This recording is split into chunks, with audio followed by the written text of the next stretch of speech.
사회통합 실태조사는 국민이 체감하는 사회통합에 대한 인식을 영역별로 파악함으로써 갈등을 최소화하고 국민 대통합에 기여할 정책 수립에 기초 자료를 제공하는 것을 목적으로 하고 있습니다. 이번 조사에서는 전국 만 19세 이상 성인 남녀 8,221명을 대상으로 한국갤럽조사연구소와 함께 가구 방문 면접 조사로 실시했으며 조사 기간은 2023년 9월 1일부터 10월 31일까지입니다. 사회통합 실태조사 조사 항목은 주관적 웰빙 및 역능성, 사회 및 정치 참여, 사회적 소통, 신뢰, 거버넌스, 공정성, 관용성, 사회 보장 등 8개의 항목입니다. 사회통합 실태조사는 2013년 통계청 국가승인통계로 지정된 이래 계속해서 많은 발전이 있었으며 이번 2023년 조사에서는 조사 경량화와 도심주거 취약계층 대상으로 예비조사를 진행했다는 차별점이 있습니다.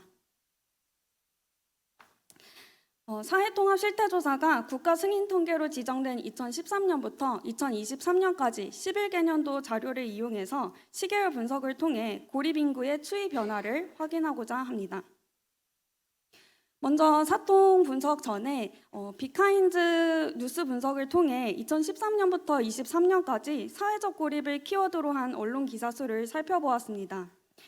분석 결과 사회적 고립과 관련한 언론 미디어의 관심은 계속해서 증가하고 있는 추이로 나타났으며 특히 코로나19가 창궐했던 2020년 초반에 사회적 고립과 관련된 관심이 급증한 것을 확인할 수가 있습니다. 이는 코로나 기간 동안 격리와 집합금지 등으로 사회적 교류가 단절됐기 때문이라는 해석이 많습니다. 그러나 코로나가 정상화된 이후에도 사회적 고립과 관련한 관심은 계속해서 증가하는 추세여서 사회적 고립에 대한 보다 면밀한 조사가 필요하다고 생각이 됩니다. 통상적으로 사회적 고립은 빈곤 노년층에서 나타나는 현상이라고 보아왔습니다. 고독사가 사회적 고립과 관련된 가중치가 큰 연관어라는 점에서도 이것을 확인할 수가 있습니다. 그러나 청년들, 은둔형 외톨이, 은둔청년, 중장년, 위기가구와 같은 연관어가 출현하는 것처럼 최근에는 젊은 연령대의 은둔 문제와 중장년층의 고립 문제가 심화되고 있다는 것이 유추됩니다. 사회적 고립을 학술적으로 연구할 때 사회적 고립은 크게 두 가지 측면으로 구분할 수가 있습니다. 첫 번째는 사회적 고립의 객관적 상태를 지칭합니다. 이는 경제적 고립과 생활적 고립, 정서적 고립 등으로 구성되는데 각 항목은 목돈이 필요할 때 돈을 빌릴 수 있는 사람이 있는지, 몸이 아플 때 도와줄 수 있는 사람이 있는지, 우울할 때 이야기를 나눌 수 있는 사람이 있는지 등으로 객관적 상태로 측정할 수 있습니다. 반면에 고립을 주관적으로 보면 정서적 인식으로도 볼 수 있습니다. 외로움이나 소외감 같은 주관적 정서가 사회적 고립감을 지칭한다고 할 수도 있습니다. 이번 기획 세미나에서는 객관적 상태인 사회적 고립을 주로 다루고 주관적인 사회적 고립감은 부분적으로만 다루도록 하겠습니다. 본격적으로 시계열 분석 결과를 말씀드리도록 하겠습니다. 2013년부터 2023년도까지 0점에서 10점까지 11점 척도로 측정하는 주관적 웰빙 관련 지표입니다. 행복, 삶의 전반적 만족, 자신이 하는 일의 가치 등 긍정 지표는 전체 기간으로 봤을 때는 증가하는 추세이지만 작년에 비해 올해는 정체되거나 다소 하락한 것을 확인할 수가 있습니다. 주관적 웰빙 인식 중 부정인식 은 걱정과 우울 등으로 측정이 되는데 이 역시 이제 11점 척도로 측정이 되고 있는데 전체 조사 기간으로 보면 이 걱정과 우울 수준이 감소하고 있어 개선되고 있다는 것을 확인할 수가 있습니다. 사회 경제적 지위와 관련해서는 본인의 현재 사회적 지위가 얼마나 높다고 생각하는지를 11점 척도로 또 측정을 했습니다. 전체 기간으로 보면은 이 추세 역시 증가하고 있지만 2021년 이후 2023년까지 2개년도 연속 하락하고 있는 것을 확인할 수가 있습니다. 또한 본인이 열심히 노력하면 또는 본인의 자녀가 열심히 노력하면 사회 경제적 지위를 높일 수 있다는 희망 역시 2021년 이후 2023년까지 2개년도 연속 하락하고 있는 것을 볼 수가 있습니다. 사회적 고립을 고립의 세 가지 측면은 경제적 고립과 생활적 고립, 정서적 고립입니다. 이 세 가지 고립 모두 전체 기간으로 보면 대체로 감소하고 있는 것을 볼 수가 있습니다. 그러나 2022년에 비해 2023년 세 가지 지표에서 모두 고립률이 증가하는 것을 확인할 수가 있습니다. 특히 경제적 고립은 올해 조사에서 20.6%가 경제적 고립을 경험하고 있다고 응답하여 경제적 고립이 심각하다는 것을 확인할 수가 있습니다. 이 사회적 고립을 연령대로 나누어서 분석하면 빨간색으로 표시된 60세 이상의 노년층에서 거의 모든 조사 기간에 걸쳐 항상 사회적 고립률이 높게 나타나는 것을 확인할 수가 있습니다. 그러나 특징적인 것은 19세에서 29세 사이의 젊은 연령층입니다. 2013년만 해도 전 연령층에서 가장 고립률이 낮은 집단이었지만 이후 순위가 상승하여 지금은 60세 이상 노년층에 이어 두 번째로 사회적 고립률이 높은 연령층으로 나타났습니다. 경제적, 생활적, 정서적 고립 중에 몇 가지에 해당하는지로 응답자 집단을 구분해 보았습니다. 이 세 가지 고립에 모두 해당하는 사람의 비율은 2014년에는 4.5%였지만 지금 2.8%로 전체적으로는 낮아지는 추세였으나 이 역시 2021년 이후 2023년까지 2개년도 연속으로 증가하고 있다는 것을 확인하여 사회적 고립의 추이의 반전 가능성이 시사됩니다. 사회적 고립률을 개인소득과 가구소득 수준별로 나누어서 분석한 것입니다. 좌측에서 보시는 건 개인소득 구간별로 나누어서 분석한 것인데 빨간색으로 표시된 게 개인소득이 월 1,000만 원 이상인 고소득 집단입니다. 이 고소득 집단의 사회적 고립률은 2021년만 해도 0%에 수렴할 정도로 낮은 수준이었지만 2022년에는 5.9%, 그리고 2023년에는 13.6%로 고소득자의 고립 위험이 굉장히 심각해지는 것을 확인할 수가 있습니다. 반면에 가구소득별로 확인을 하면 대체로 소득이 낮은 집단일수록, 그러니까 푸른색에 가까울수록 사회적 고립률이 높게 나타나고 고소득 가구일수록 사회적 고립률이 낮은 것을 볼 수 있지만 이 역시 2022년에 비해 2023년에 고소득 가구의 사회적 고립률이 더 높아지는 것을 확인할 수가 있습니다. 다음으로는 주관적인 사회적 고립감입니다. 이 주관적인 고립감은 조사 연도와 상관없이 비슷한 수준을 유지하는 것으로 나타났습니다. 가구 소득이 낮은 계층일수록 고립감이 다소 높은 편으로 나타났으며 연령대가 높은 초록색으로 표시된 연령대가 높은 집단일수록 이제 고립감이 더 높은 것으로 나타났습니다. 하지만 19세에서 29세 사이에 고립감이 2022년에 비해 올해 이번 조사에서 소폭 상승한 것을 확인할 수가 있습니다. 다음으로는 2023년 조사를 집중 분석해서 어떤 연령대별로 어떤 인구 사회학적 특성을 가진 집단이 사회적 고립 위험이 더 높은지와 고립된 집단과 고립되지 않은 집단의 사회 인식 수준에서 차이가 있는지를 확인하도록 하겠습니다. 좌측의 그래프는 19세에서 29세 집단으로 한정하여 젊은 연령층의 인구사회학적 요인에 따른 사회적 고립률을 비교한 것입니다. 그림에서 볼 수 있듯이 현 거주지에 무상으로 거주하는 경우와 고소득 가구에 속한 젊은이들의 경우 사회적 고립률이 더 높은 것으로 나타났습니다. 20대 이하의 젊은 연령층의 사회적 고립은 기존의 고립과는 전혀 달리 풍요 속의 고립처럼 보여집니다. 30대의 경우에서는 저소득 가구와 고소득 개인의 경우 사회적 고립률이 높은 것으로 나타났습니다. 갓 사회에 진출한 30대의 사회적 고립은 빈곤한 가구 또는 부유한 개인들에서 나타나는 것이라고 볼 수가 있습니다. 40, 50대의 경우에는 사회경제적으로 가장 활발한 연령층이라고 할 수가 있습니다. 건강이 나쁜 경우에서 사회적 고립률이 36.2%로 나타나 연령대가 높아지면서 건강 상태가 중요한 변수로 떠오르고 있다는 것을 볼 수가 있습니다. 그 밖에 박사와 석사 등 고학력자, 개인소득이 1,000만 원 이상인 고소득자의 사회적 고립률이 높은 것으로 나타났습니다. 한편 가구소득으로 보았을 때는 가구소득이 낮은 집단에서 사회적 고립률이 높게 조사되었습니다. 통상적인 사회적 고립의 연령층인 60세 이상의 노년층에서는 거주 형태에 따른 고립률 차이가 가장 두드러졌습니다. 보증금이 없는 월세, 사글세나 무상, 보증금이 있는 월세에 살 경우 고립률이 높게 나타났으며 자가에 거주하지 않는 경우 고립률이 높게 나타났습니다. 이어 건강 상태가 나쁜 경우와 혼인 상태에 따른 격차도 큰 것으로 조사되었습니다. 이어서 사회적으로 고립된 집단과 그렇지 않은 집단의 특징을 비교했습니다. 좌측은 스파이더 차트를 통해 고립 집단과 일반 집단의 주관적 고립감 수준의 차이를 확인한 것입니다. 그림에서 볼 수 있듯이 빨간색으로 표시된 고립 인구와 파란색으로 표시된 일반 집단의 차이가 거의 나타나지 않았습니다. 이를 통해 객관적 고립 상태와 주관적 고립 인식은 동일한 개념으로 보기 어렵다는 결론에 이르게 됩니다. 우측의 매체 이용 빈도를 분석한 결과에서는 TV를 제외하면 고립 인구가 거의 모든 형태의 매체 이용에서 매체 이용 수준이 더 낮은 것을 볼 수가 있습니다. 이는 위급할 때 도움을 구할 수 없는 사람들이 사회로부터도 더 단절됐다는 것을 나타내는 것입니다. 좌측을 보시면 고립 인구는 경제적 어려움을 겪을 가능성이 더 높은 것으로 나타났습니다. 특히 병원비가 부담되어 진료를 받지 못한 경험이 있다는 일반 집단에 비해 고립 인구에서 2.9배 정도로 높게 나타난 것으로 확인되었습니다.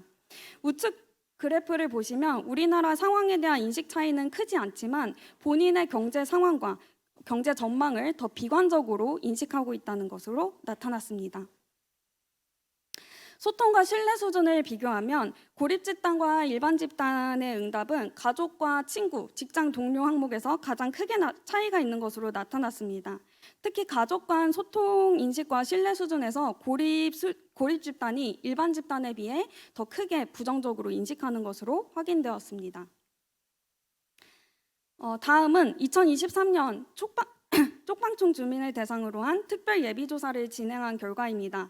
이들의 사회적 고립과 사회 자본에 대해 분석한 결과를 말씀드리도록 하겠습니다. 도심 쪽방 밀집 지역은 주거 취약과 경제적 결핍이라는 특성 외에도 사회적 고립이 극도로 우려되는 곳이라는 특징이 있습니다. 행정연구원은 지난해 11월 전국 10개 쪽방 밀집 지역에 각 10명씩 총 100명의 표본을 선정하여 사회통합 실태조사 예비조사를 수행했습니다. 먼저 이들의 사회적 고립과 사회적 고립감을 본조사 응답자와 비교 분석했습니다. 왼쪽에 객관적인 사회적 고립을 보시면 쪽방촌 거주민들의 경제적 고립은 53%로 절반 이상이 경제적 고립을 경험하고 있는 것으로 나타났습니다. 또한 생활적 고립과 정서적 고립률은 본조사 응답자에 비해 각각 4.9배와 2.9배에 이르는 것으로 나타났습니다. 주관적인 사회적 고립감 역시 주거 취약계층이 본조사 응답자에 비해 1.3배에서 1.5배 정도 높은 것으로 나타났습니다. 도심 주거 취약계층은 일반 집단에 비해 행복, 삶의 만족, 자신이 하는 일의 가치 등 긍정적인 정서 경험은 낮고 걱정과 우울 등 부정적인 정서 경험 수준은 높아 주관적 웰빙 수준이 아주 우려스러운 상태입니다. 또한 우측에서 볼 수 있듯이 본인의 경제 상황과 앞으로 경제 상황이 더 나아질 것이라는 희망도 낮아서 동기부여나 자기 발전을 위한 노력이 낮을 것이라고 염려됩니다. 그러나 이들은 일반 집단에 비해 우리나라의 상태와 전망을 더 긍정적으로 평가하는 것으로 나타났습니다. 현재 정치 및 경제 상황에 대한 만족도와 전망이 더 긍정적이었으며 우리 사회와 자신이 거주 중인 지역과 동네가 더 안전하다고 평가하는 것으로 나타났습니다. 신뢰와 소통 정도를 비교해 보았을 때 도심 지역 주거 취약 집단이 대체로 신뢰와 소통에 대한 인식이 더 부진한 편으로 나타났습니다. 그러나 주목할 만한 것은 좌측 그래프에서 보듯이 가족에 대한 신뢰는 더 낮지만 이웃에 대한 신뢰는 더 높다는 것입니다.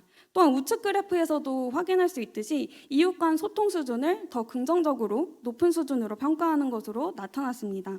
이를 통해 이들이 의지하는 것은 비슷한 처지에 있는 이웃 간의 네트워크와 정인 것으로 풀이할 수 있습니다. 마지막으로 요약 및 결론입니다. 먼저 본 발표의 두 번째 파트에서 고립 인구의 시계열적 분석 결과를 말씀드린 바가 있습니다. 이를 통해 사회적 고립과 고립감을 비롯한 삶의 질은 전체 추세상으로는 개선되고 있다고 볼 수가 있습니다. 그렇지만 직전 조사인 2022년 조사와 비교했을 때는 2023년 조사에서 더 지표의 하락이 발견되어 사회적 고립에 대한 주의가 필요하다는 점이 시사됩니다. 또한 사회적 고립의 여러 측면 중 경제적 고립이 가장 심각한 것으로 나타났습니다. 통상적으로 그 사회적 고립에 가장 위험하다고 취약하다고 여겨졌던 빈곤 노년층뿐만 아니라 고소득층이나 젊은 연령층에서도 사회적 고립 문제가 대두되고 있어 사회적 고립이 생애 전반에 걸쳐 나타나는 문제로 확대되고 있다는 것을 알 수가 있습니다. 세 번째 파트에서는 2023년 조사 자료만을 이용하여 사회적 고립을 집중 분석했었습니다. 연령별로 확인한 결과 가구 소득과 개인 소득이 사회적 고립률 격차를 잘 설명하는 요인 중 하나로 나타났습니다. 가구 소득의 경우에서는 19세에서 29세 사이의 집단에서는 가구 소득이 높을 경우, 30대 이상의 집단에서는 가구 소득이 낮을 경우 사회적 고립 위험이 높은 것으로 나타났고, 개인 소득으로 따져보았을 때는 35세에서 50세 사이 집단에서는 개인 소득이 높을 경우 사회적 고립 위험이 높았지만 60세 이상 집단에서는 개인 소득이 낮을수록 사회적 고립 위험이 더 높은 것으로 나타났습니다. 또한 40, 50대 이상부터는 건강 수준에 따른 사회적 고립률 약화가 발견되었습니다. 그리고 사회적으로 고립된 집단이 고립되지 않은 일반 집단에 비해 사회적 고립감 격차가 크지 않은 것으로 미루어 보아 사회적 고립의 객관적 상태와 주관적인 인식은 상당히 다른 개념이라는 것을 확인할 수가 있었습니다. 또한 사회적으로 고립된 집단은 경제적으로 어려움에 노출된 사람들이 많았으며 매체 이용과 소통, 신뢰 수준이 모두 현저히 낮았습니다. 쪽방촌 거주민들을 대상으로 일반 조사구와 비교한 결과입니다. 쪽방촌 거주민들의 사회적 고립률은 일반 집단에 비해 최소 2.5배에서 최대 4.9배로 사회적 고립 문제가 매우 심각하다는 것이 자료를 통해 다시 확인되었습니다. 또한 쪽방촌 거주민들의 주관적인 정서 경험은 더욱 부정적인 편이며 자신의 경제 상황과 전망에 대한 평가는 일반 집단에 비해 낮았습니다. 하지만 이들의 우리나라의 정치, 경제 상황에 대한 만족과 평가, 그리고 동네에 대한 안전 인식 수준은 더 높은 것을 통해서 이 공동체에 대한 긍정적인 인식을 통해 긍정적인 대화와 협력이 장려될 수 있을 것이라는 어떤 희망이 사실은 조금 제기되는 편입니다. 또한 대부분의 신뢰 및 소통 지표에서 도심 지역 주거 취약계층이 더 낮은 수준의 인식을 보였지만 이웃에 대한 신뢰와 소통 수준은 비교적 높은 것으로 나타났습니다. 고립된 이들이 비슷한 처지의 이웃 간의 끈끈한 공동체를 구성하는 것으로 나타나 결핍된 사회적 자본이 이웃 공동체에 의지하고 있는 것으로 풀이할 수 있습니다. 마지막으로 결론입니다. 사회적 고립은 전체적으로는 줄어들고 있습니다. 그렇지만 새로운 형태의 사회적 고립이 대두되고 있다고 볼 수가 있습니다. 사회적 고립을 통상적인 대상인 노년층이나 빈곤층에서만 나타나는 것이 아니라 생애 전반에 걸쳐 다양한 양태로 나타나는 문제로 확대되고 있습니다. 따라서 다양한 양태의 사회적 고립에 대한 대응책 마련이 시급합니다. 두 번째로 사회적 고립 문제를 다루기 위해서는 사회적 관계 및 지지 체계의 회복이 필요하다는 점이 시사됩니다. 사회적 고립은 때때로 정서적이고 주관적인 문제로 이해되기도 하지만 본 연구에서 고립 집단과 고립되지 않은 집단의 주관적 고립감 수준이 크게 차이가 없는 것으로 미루어 보아 같은 개념이라고 보기 어렵다는 결론이 도출됩니다. 객관적인 고립의 개선책으로는 사회적 연결 빈도 및 정도 강화에 주의를 기울일 필요가 있습니다. 고소득, 고학력 집단에서의 사회적 고립 위험이 높게 나온 것을 미루어 볼 때 사회적 고립은 단순히 생활의 어려움을 의미하는 것이 아닙니다. 사회적 지지 체계가 결핍되어 있다는 것을 표상하는 것이라고 할 수 있습니다. 따라서 사회 내에 신뢰와 소통, 사회 규범의 회복과 같은 문화적 접근법이 필요합니다. 마지막으로 고립 위험이 극도로 높은 쪽방 밀집 지역 거주자와 본조사 응답자의 비교를 통해 이들의 이웃에 대한 신뢰와 소통 수준이 높다는 것을 확인하였습니다. 이를 통해 이웃 간 공동체 내지는 지역 사회 단위의 대책의 잠재성을 확인할 수가 있었습니다. 이러한 점을 미루어 보아 사회적 고립 대책은 커뮤니티 단위에서의 실천 방안을 발굴하는 것도 고려할 필요가 있다고 생각됩니다. 네, 이상으로 발표를 마치겠습니다. 경청해 주셔서 감사합니다. 네, 수고해 주신 김단희 박사님께 큰 박수 부탁드립니다.